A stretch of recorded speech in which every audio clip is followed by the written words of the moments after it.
Hello everyone, and thank you for watching this video on labor rates. My name is Daniel, and to dive into it we need to navigate to shop settings, which is permission based. Once in shop settings, go ahead and navigate to RO settings up top, second tab over, and you'll see your labor rates at the top of the list here. So a labor rate is the hourly rate you charge your customers. You can have several different labor rates. Typically we have a standard rate or a door rate.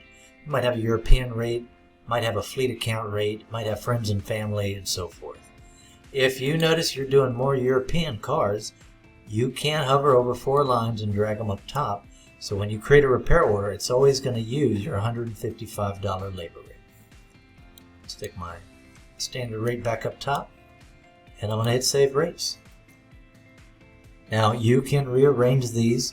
If you know that you don't want to give your employees any more discounts, hit the X to the right and get rid of that labor rate.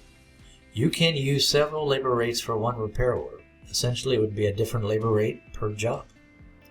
That's it. Fairly easy. Labor rates. Thanks so much, folks.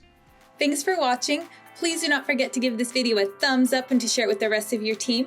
Also, please subscribe to our YouTube channel if you would like to see more helpful videos for auto repair shops. Have a wonderful day.